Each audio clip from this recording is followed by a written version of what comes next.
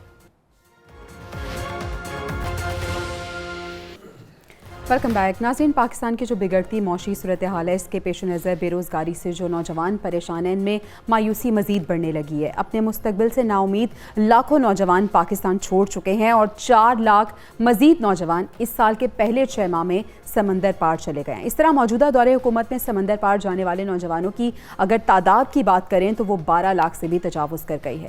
یہاں یہ بات بہت امپورٹنٹ ہے کہ یہ 4 لاکھ نوجوان مختلف شعبہ جات میں انتہائی مہارت رکھتے تھے۔ اس برین ڈرین کی بڑی وجہ مہنگائی اور بڑھتی ہوئی بے روزگاری بتائی جا رہی ہے، لیکن IMF سے جو معاہدہ ہوا تھا اس کے بعد معیشت کی بحالی کی باتیں کی جا رہی تھی، بہت زیادہ مبارکبادیں کی جا رہی تھی، تو پھر یہ برین ڈرین اور یہ تارکین وطن کا سلسلہ جو ہے یہ رکے گا یا نا امیدی مزید بڑھے گی؟ اسی پہ ہی ہم بات کر لیتے ہیں۔ سلمان عابد صاحب آپ کا رخ کروں گی۔ سر آپ کو کیا لگتا ہے کہ کیا وجہ ہے کہ نوجوان جو ہیں، ویسے وجہ تو ہم سب کو پتہ ہے، لیکن سر یہ جو نا امیدی ہے نوجوانوں میں کسی صورت یہ کم ہو پائے گی؟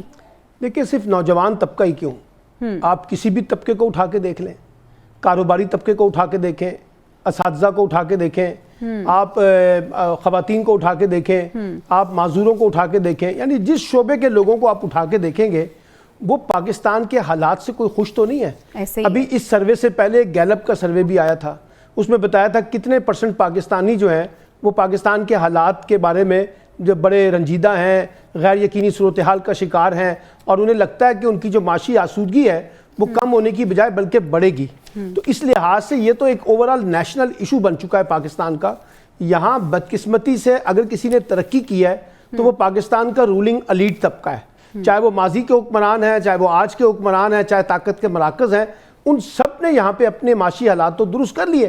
ان کی تو انڈسٹریاں بھی بہت گرو کر رہی ہیں، ان کے تو کاروبار بھی بہت گرو کر رہے ہیں، انہوں نے پاکستان سے پیسہ بھی ماشاءاللہ بہت باہر منتقل کیا ہے، ان کے بچے بھی باہر پڑھتے ہیں۔ ان کے لیے تو یہ مسائل نہیں ہیں، مسائل تو ان پاکستانیوں کے لیے ہیں جو نوجوان یہاں پڑھ لکھ کے ایک بڑی امید لگاتے ہیں کہ پاکستان کے اندر ان کے لیے ایسے حالات پیدا ہوں گے کہ وہ روزگار بہتر طریقے سے کما سکیں گے۔ آپ کو پتہ ہے نا کہ پاکستان میں یہ تو بھی آپ نے کہا نا پروفیشنل کیٹیگری کے لوگ ہیں، لیکن یہاں تو لیبر بھی دیکھیے نا کتنی لیبر پاکستان سے باہر جاتی ہے، وہ وہاں جیلوں میں سڑ رہی ہے، کہیں سعودی عرب میں، کہیں UAE میں، کہیں دوسرے ملکوں کے درمیان۔ کیونکہ بنیادی مسئلہ کیا ہے؟ بنیادی مسئلہ یہ ہے کہ ہم نے یہاں پر کوئی انڈسٹریلائزیشن نہیں کی، ہم نے سڑکوں کے جال بچھا دیے، ہم نے انڈر پاسز بنا دیے، انفراسٹرکچر پہ بہت پیسہ لگا دیا۔ نئی انڈسٹری اور خاص طور پہ سمال میڈیم انٹرپرینور جو انڈسٹریاں ہیں وہ تو ہم نے بالکل نہیں لگائیں جہاں نوجوانوں کے لیے روزگار پیدا کیا جاتا۔ ڈگریاں ہماری آہستہ آہستہ ارریلیونٹ ہوتی جا رہی ہیں۔ آج ہی میں پنجاب یونیورسٹی میں بیٹھا ہوا تھا تو الیکٹریکل انجینئرنگ کے ڈپارٹمنٹ کے سربراہ مجھے بتا رہے تھے کہ ہماری ڈگری جو ہے وہ ارریلیونٹ ہوتی جا رہی ہے، اب ہمارے پاس روزگار ہی کوئی نہیں ہے جہاں سے نوجوانوں کو، تو آپ وہ کہہ رہے تھے ہم کمپیوٹر انجینئرنگ کے ساتھ اس کو ریلیٹ کر رہے ہیں تاکہ اس کے اندر موڈیفیکیشن کی جائے۔ سر لیکن لیپ ٹاپس ہم دے رہے ہیں نوجوانوں کو۔ سر لیپ ٹاپ دینے سے آپ پاکستان کی معاشی انڈسٹری کو تو نہیں ٹھیک کر سکیں گے نا۔ لیپ ٹاپ دیکھیے نا، آپ کی معیشت گرو ہوگی اس ملک کے اندر سرمایہ کاری ہو، چاہے اندر سے ہو اور چاہے باہر سے ہو، آپ کے ہاں انڈسٹریلائزیشن ہو، انڈسٹری لگے، آپ کے ہاں چھوٹے میڈیم انٹرپرینرز بنے، آپ لوگوں کی ٹیکنیکل ایجوکیشن اس انداز سے کریں کہ لوگ روزگار کے لیے آگے آ سکیں۔ وہ تو ہم کر نہیں رہے، تو اس لیے یہ جو لوگ بڑی تعداد میں باہر جا رہے ہیں یہ تو وہ ہیں جو چلے گئے ہیں، اور جو ایک بڑی تعداد لاکھوں میں بیٹھی ہوئی ہے باہر جانا چاہتی ہے ان کو باہر جانے کا موقع نہیں مل رہا۔ اگر آپ ابھی اوپن کر دیں اور کہیں کہ ملک سے لوگ نکلنے چاہتے ہیں، ہم ان کو فیسیلیٹیٹ کریں گے، تو آپ کو پتہ چلے گا کہ پاکستان میں سے آدھی سے زیادہ آبادی جو ہے وہ چاہے اس میں بوڑھے ہوں، اس میں نوجوان ہوں، عورتیں ہوں، سب پاکستان سے باہر جائیں گے، کیونکہ یہ روزگار کی انسرٹنٹی جو ہے وہ یہاں پر اچھی خاصی بڑھ گئی ہے۔ یہاں پہ کوئی بھی رہنا نہیں چاہ رہا اور تمام لوگ جو ہیں وہ روزگار کی تلاش میں وہ باہر جانا چاہ رہے ہیں۔ نصیر واگا صاحب، IMF سے جو ہمارا معاہدہ ہوا تھا اس کے بعد بڑی مبارکبادیں دی جا رہی تھی اور یہ کہا جا رہا تھا کہ معاشی استحکام آئے گا، لیکن ہم تو نہیں دیکھ رہے۔ ہم دیکھ رہے ہیں کہ وقت کے ساتھ ساتھ بجلی کی قیمتوں میں اضافہ ہو رہا ہے، گیس کی قیمتیں بڑھی ہیں، پیٹرول پرائسز بڑھی ہیں، اور سر یہ بھی کہا جا رہا ہے کہ اتنے پاسپورٹس جو ہیں وہ بنوائے گئے ہیں کہ پیپر بھی ختم ہو گیا۔ اس حوالے سے کیا میرے خیال میں کچھ آپ کے پاس فگر موجود ہے؟ جی میں آپ کو فیکٹس فگر کے ساتھ بات بات بتانے لگا ہوں. ایک بات تو یہ ہے کہ پاکستان کے اندر بے روزگاری تو اپنی جگہ پر ہے ہی. جو سب سے بڑی میں آپ کو بات بتانے لگا ہوں وہ ہے غیر یقینی کی صورتحال. یہ جو انسرٹینٹی ہوتی ہے نا یہ کسی بھی قوم اور ملک کے لیے تباہی کا باعث ثابت ہوتی ہے. بے روزگاری میں چلیں اگر غیر یقینی نہ ہو تو یہ پتہ چل جائے مجھے کل پرسوں مہینے بعد 6 مہینے بعد کو روزگار مل جائے گا, میرا مستقبل اچھا ہو جائے گا. کل میں نے لاہور کے ایک بڑے پاسپورٹ آفس کا وزٹ کیا. جو میں نے وہاں طوفان لوگوں کا دیکھا ہے, جو جم غفیر دیکھا ہے, میں حیران ہو گیا. اور میں نے وہاں کے ڈائریکٹر پاسپورٹ سے پوچھا یہ کیا ہو رہا ہے. مجھے انہوں نے بتایا کہ آپ یقین کریں نصیر واغا صاحب, ہم نے ان لوگوں سے پوچھا ہے کہ آپ کیوں اتنے لوگ پاسپورٹ بنوا رہے ہیں. جہاں 500 پاسپورٹ بنتا تھا وہاں 1200 پاسپورٹ ایک دفتر میں بن رہا ہے. آپ اندازہ کریں. لوگوں نے پتہ ہے کیا بتایا, انہوں نے کہا کہ ہمیں یہی نہیں پتا کہ پتہ نہیں کل یہاں پاسپورٹ ہی نہ بنے, کاغذ ہی ختم ہو جائے, جلدی ختم ہو جائے, ہم جلدی سے پاسپورٹ بنوا کر رکھنا چاہتے ہیں. ہمیں جو پہلا موقع ملے گا پاکستان سے جانے کا وہ ہم اویل کر کے پاکستان سے جانا چاہتے ہیں. وہاں میں نے نوجوان دیکھے, میں نے نوجوان لڑکیاں دیکھیں, بچے دیکھے, فیملیاں دیکھیں. ہر بندے سے بات کی, وہ کہتا ہے جی میں اس ملک سے باہر جانا چاہتا ہوں. کیوں؟ غیر یقینی کی صورتحال. یہ جو آپ معیشت کی باتیں کرتے ہیں نا, یہ معیشت بہتر ہوئی ہے. ججز کی تنخواہوں اور پھر جو سینیٹرز ہیں ان کے لیے, چیئرمین سینٹ کے لیے, ایم پی ایز کے لیے, ایم این ایز کے لیے, کالا دھن رکھنے والوں کے لیے, بڑے بڑے جو بزنس مین ہیں ان کے لیے تو معاشی بحالی ہو سکتی ہے, لیکن عام عوام کے لیے 1% بھی اس میں کوئی بہتری نہیں آئی. یہ جو ڈالرز آ رہے, یہ جو IMF ہے, کوئی بندہ مجھے بتا دے آ کے, کوئی اکانومسٹ, کہ اس کا نیچے کے لیول پر کب اثر ہوگا. او بھائی قوم کو یہ تو بتائیں. اور یہ تو ہم نے قرضہ جو سود دینا ہے نا, جو ہم نے پیسہ لیا ہوا ہے, ہم وہ سود واپس کر کے ہم ڈیفالٹ سے بچنا چاہتے ہیں. یہ والا جو ڈالر ہے, یہ جو 2, 4, 5 ارب روپیہ, پھر بغلیں بجا رہے ہیں, ڈھول بجا رہے ہیں, ادھار کے پیسے لے کے UAE نے دے دیا, سعودی عرب ٹھیک ہے سر, آپ ٹھیک کہہ رہے ہیں کہ عوام کو اس سے کوئی سروکار نہیں ہے, لوگوں کے ڈالر لا کے کتنا مل رہا ہے, کیا ہو رہا ہے, ان کے لیے تو بنیادی ضروریات اگر نہیں مل رہی, ان کو تو ان سے غرض ہے نا. جب آپ کی بجلی مہنگی ہے, جب آپ کی روٹی مہنگی ہے, آپ کو پتہ ہے آٹے کا آج میں نے اخبار میں پڑھا 100 روپیہ تھیلے کے پیچھے. بجلی کی پرائسز جو ہیں 4.96 روپے اور بڑھ گئی ہیں. تو بھئی قوم تو چکی میں پس رہی ہے, مہنگائی کی چکی میں. تو آپ بتائیں یہ ڈالر کہاں ہیں؟ لوگوں کو کون سی خوشخبری سنا رہے ہیں؟ جو ٹی وی پہ آتا ہے سیاسی باتیں کرتا ہے, لوگوں کے لیے تو کوئی خوشخبری نہیں آ رہی. حارث نواسب سر, اتنی بڑی تعداد میں نوجوان جو ہیں وہ ملک چھوڑ کے جا رہے ہیں, آپ کو کیا لگتا ہے کہ پاکستان کے لیے یہ کوئی خوش آئند بات تو یقیناً نہیں ہے, کیونکہ اسکلڈ لوگ ہیں جو کہ جا رہے ہیں, تو کتنا خطرناک ہے یہ ملک کے لیے؟ دیکھیں ملک میں جب پولیٹیکل انسٹیبلٹی ہوگی, اکنامک کرائسس, آپ کو یہ نہیں پتا کہ کل کیا ہونا ہے ملک میں, تو وہ نوجوان جن کا فیوچر ہے وہ کیا کریں گے؟ اور اس کے بعد آپ کے سامنے دیکھیں کہ نہ آپ میں سیکورٹی کے حالات ٹھیک نہیں ہیں. ہمارے انڈیا ہمارے لیے روزانہ پرابلم افغانستان کے تھرو کرتے ہیں, TTP, BLA, بلوچستان میں ہے. سو اس کے لیے جب تک آپ کی پولیٹیکل انوائرمنٹ اچھی نہیں ہوگی, آپ کی سیکورٹی انوائرمنٹ اچھی نہیں ہوگی, آپ کے ملک میں جب انویسٹمنٹ نہیں آئے گی, انڈسٹری نہیں لگے گی, تو لوگوں کو روزگار کیسے ملے گا؟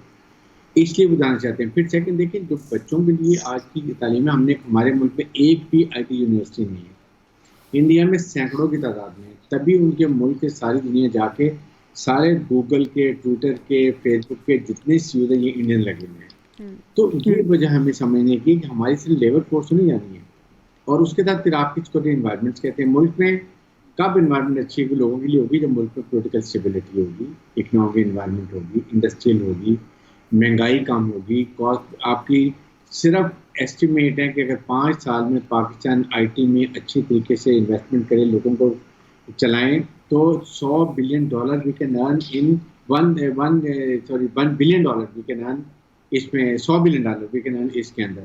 بات یہ ہے کہ اس کے لیے ہمیں اپنی پالیسی بنانی. ابھی بڑا اچھا انیشیٹو ہوا ہے جو چیف آف اسٹاف نے بھی لی ہے, جو آپ نے دیکھا کہ آپ نے اسپیشل انویسٹیگیشن فیسیلیٹیشن کاؤنسل بنا دی ہے, پھر ایک ہم نے land information system management system بنا دیے, اور ابھی میرے خیال میں کم از کم $15 سے $20 بلین 1-1.5 سال میں پاکستان میں آنے والا ہے, جس کے لیے صرف ہم نے یہ کرنا ہے کہ ہمیں انوائرمنٹ ٹھیک کریں, پولیٹیکل اسٹیبلٹی لے کے آئیں, عوام کے مینڈیٹ کی حکومت بنے, اور وہ پھر یہ اس میں اور جب انویسٹمنٹ آئے گی تو ظاہر انویسٹمنٹ کے ساتھ آپ کا روزگار بڑھے گا, لوگوں کی خوشحالی ہوگی. یہ بہت, آپ نے 13,000 روپے سے ایک آپ نے ویب سائٹ سے جو لون لیا ایک انسان نے, بالکل ایسے ہی سر.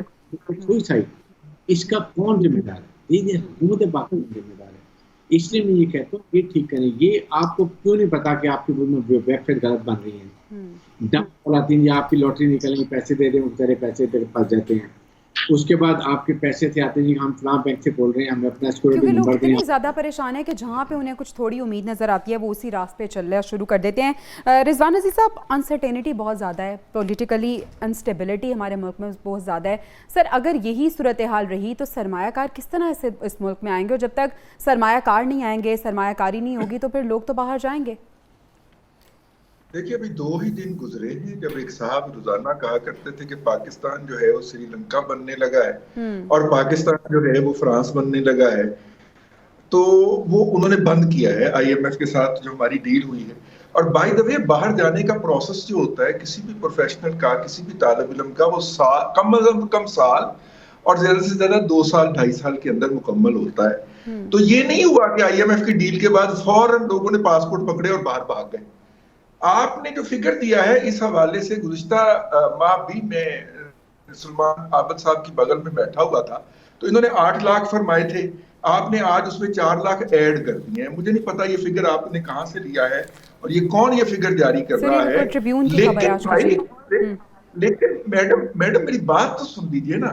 دیکھیے 3 سال 7 ماہ 21 دن کے اندر اس ملک کے اندر 50 لاکھ نوکریاں جنریٹ ہوئی تھی اور 50 لاکھ لوگ پوری دنیا سے کام کرنے آئے تھے. اب ان کی محبوب حکومت نہیں رہی تو انہوں نے واپس تو جانا ہی جانا ہے. ابھی 38 لاکھ نے اور بھی واپس جانا ہے. آپ ذرا دل کو تھام کے رکھیں, پریشان نہ ہوئیے اس کے اوپر. ابھی صرف 12 لاکھ لوگ واپس گئے ہیں, ابھی 38 لاکھ لوگوں نے اور بھی واپس جانا ہے. مذاق کو ایک سائڈ پہ کرتے ہوئے دیکھیے یہ جو لوگ جا رہے ہیں ہمارے, پہلی تو بات یہ ہے کہ ان کی ڈگری, میں آپ کو ایک چھوٹا سا, میں نے ابھی بیٹھے بیٹھے یاد مجھے لاہور میں 13 میڈیکل کالجز ہیں اور ان میں سے 5 سرکاری ہیں, 8 غیر سرکاری ہیں.